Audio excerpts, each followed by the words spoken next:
So, hello guys, I'm Florencio CADIZ from BSA1-1, and for today's video, I'm going to answer 5 different questions from one of my favorite subject, which is understanding the self. So, without further ado, let's go. Among the philosophies of the self discussed, which one struck you the most? Explain why. What is the impact of that philosophy to you?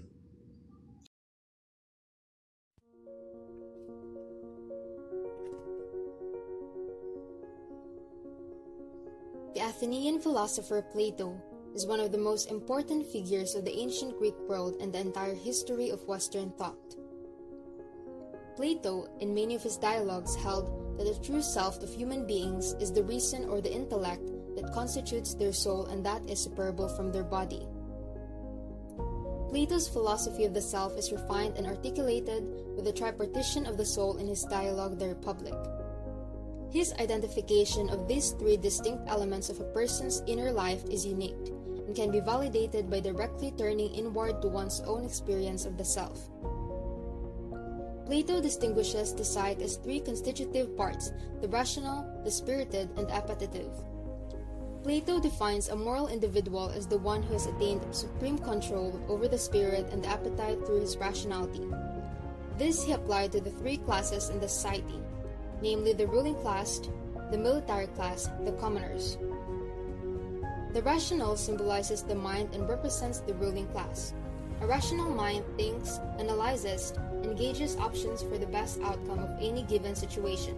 It denotes conscious awareness and works for the benefit of the entire soul, thus making it wise.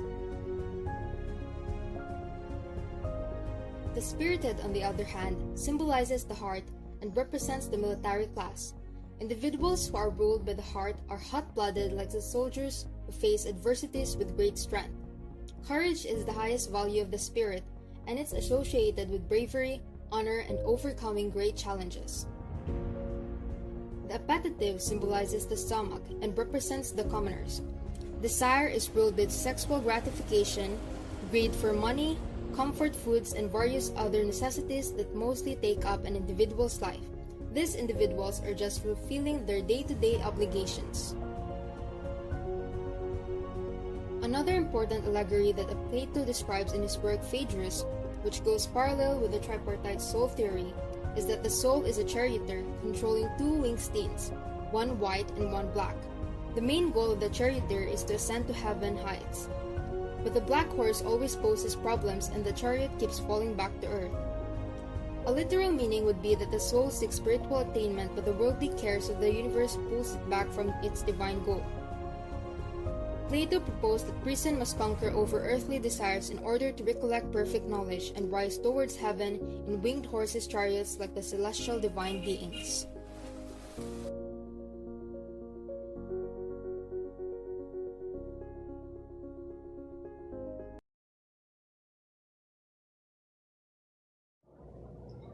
Each philosophers have their own understanding, belief, and views of the self. Some may agree to the philosophy of Socrates in his idea of the self, and some may not. Others may believe to Sigmund Freud about his idea that there are 3 elements of personality, which is the id, ego, and superego. But one philosophy that struck me the most is the idea of Plato. He says that a person's body and soul are 2 separate entities. When the person dies, his soul were separate from the body. This means that the body is the only thing that dies but not our soul. Our body have limits, or it is destructible, but our soul is eternal. I discovered that his belief that we have a deeper mind inside of us, which is our soul, are not all that far from my own Catholic view in how we sense and understand everything around us. So according to the preaching of the church, when we die, our body will remain on earth. We are created using dust, and we shall return to dust also. This idea that our body has limitations And all of the people are not immortal, and that is inevitable for us. We must not be afraid because our soul is eternal. Only our body will remain, but our soul will last forever. There are only two choices. If we are a good person, we will rise into heaven, but if we are not, then we will go to hell. I agree that in Plato that the spiritual soul should serve as the supreme ruler of our entire being, in order to maintain morality, prevent abuse, and free us from servitude to our lesser souls. It impacts my life because I think that our beliefs and different characteristics or values of every person are different.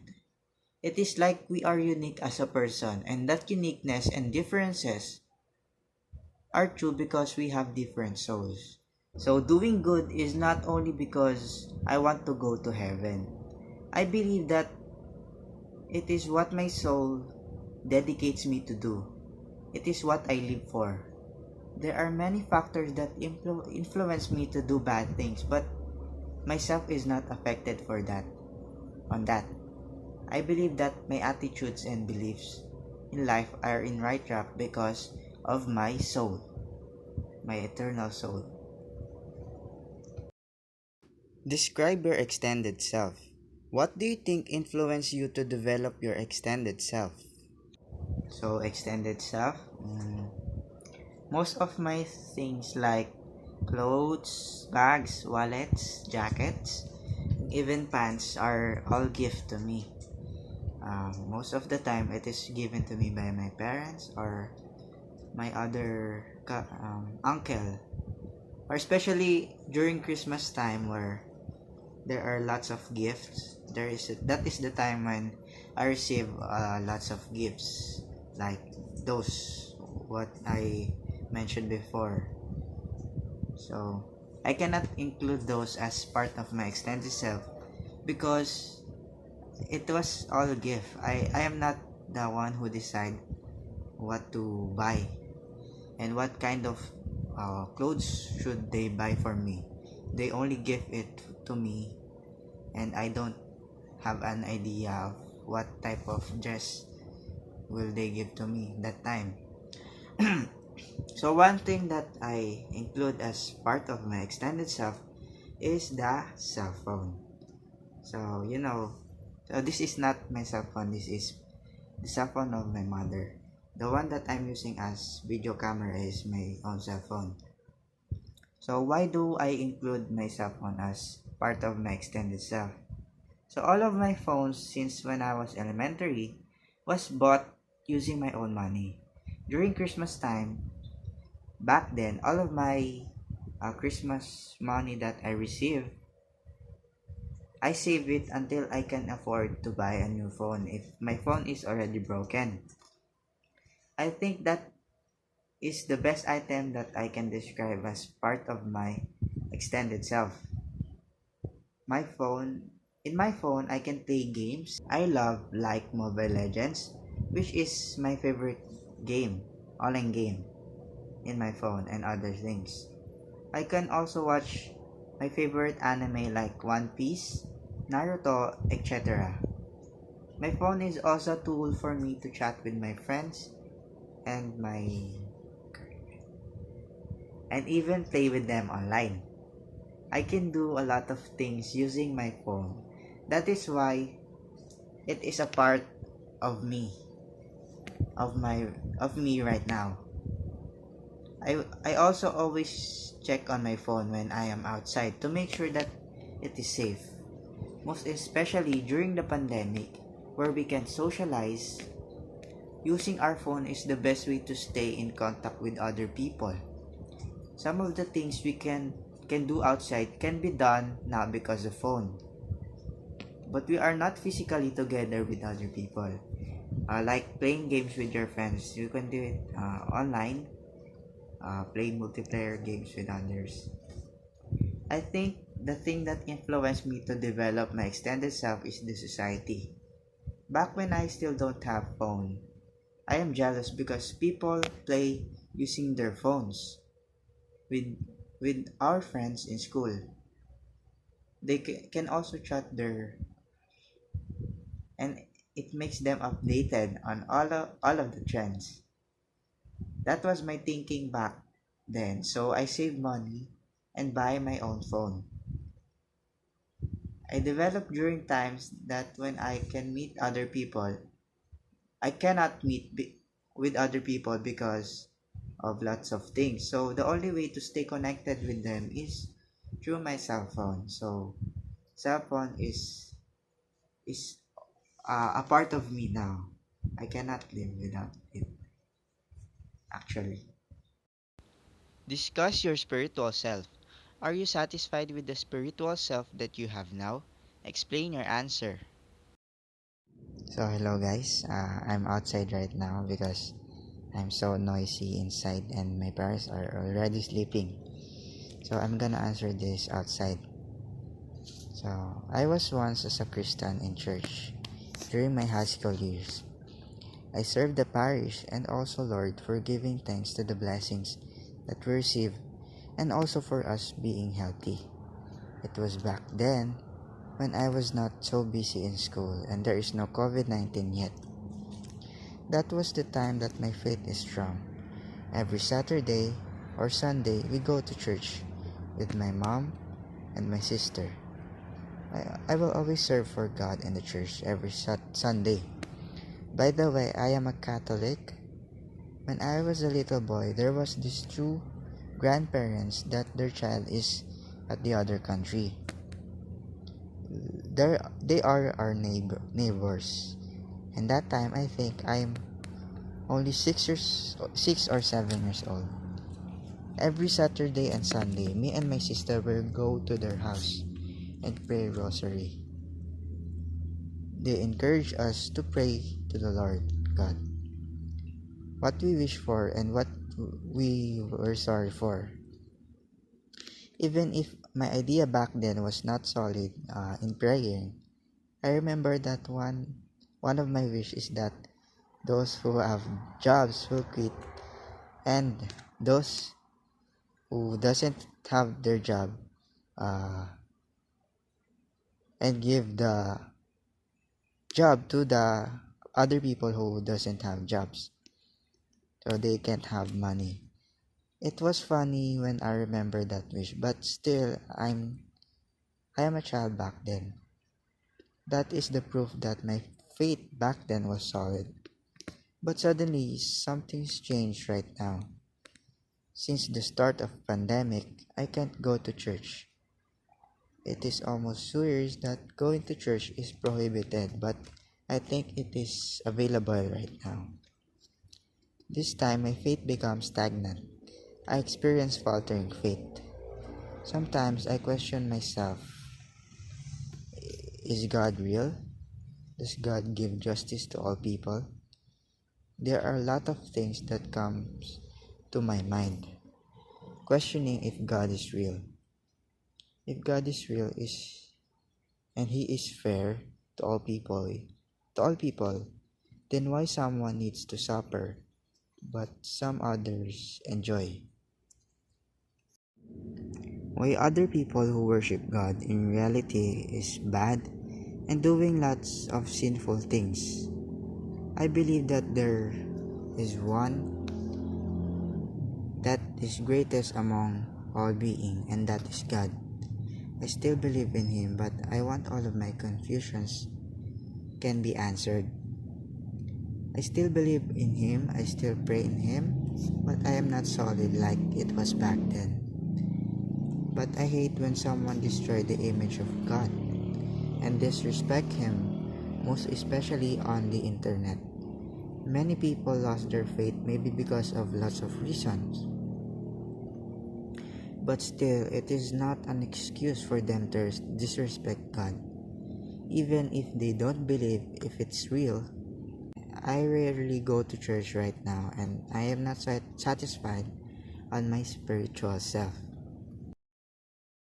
Have you found your purpose in life? What is the purpose of your life? So, fourth question. Right now, I still don't have a clear path or view of what is or what should be the real purpose of my life. I think I am not that matured, or my ideas are not that ripe enough to distinguish what is me as a human being and what can I contribute either to the community or the world. But I think it is so nice on finding your purpose in life because it will serve as your path. Imagine you have a purpose and you will only take that way. So it is a great opportunity for you. It will serve as a path for yourself in achieving your dreams and goals in life. It will align yourself to the proper way and you will realize what is the true meaning of your life. My purpose in life for now is a bit selfish because I only include me and the people that surrounds me. The first purpose of my life for now is to have a successful career and successful life in the future. I want to finish my college as an accountant. I want to pass the CPA licensure exam in the future. I want to pass the departmental exam and move on to the second year. I want to have a good paying job so that I can afford all of my necessities. And the last thing is to have a better life. The other purpose of myself is to bring back all the sacrifices and efforts of my parents in all those years that I am growing. I want to build a home for us so that we will not have a problem in terms of paying our rent. During all these years, we are renting house and it was hard because it is added as expenses. The salary of my parent is enough for our expenses and adding the rent fee is be too much for them, for us. But still, I have these parents that find ways so that we can eat 3 times a day. So when I was a kid, I told my mother that I will be successful in life and I will buy them a house so that we don't need to rent. Uh, she told me that I said it when I was a little boy. I am amazed of myself because I was thinking that kind of things already when I was still a child and still thinking it right now. I was thinking that kind of things already and right now I'm still continuing and holding my promises. Someday I will fulfill that promise of mine to my parents. Just like what I have said, these purposes are only for my personal goals and dreams. I still don't have any purposes in the world on how can I help the community or the world. As a student, I still don't have the power to do things like fostering some animals, contribute to the community, help help some shelter, or even help our nature. I think I can do it only in a smaller scale. I don't have the financial capability to support that purposes. Maybe in the future, I can decide and find what is the true and real purpose of my life. How do you take care of yourself? Name the activities you engage in for self-care.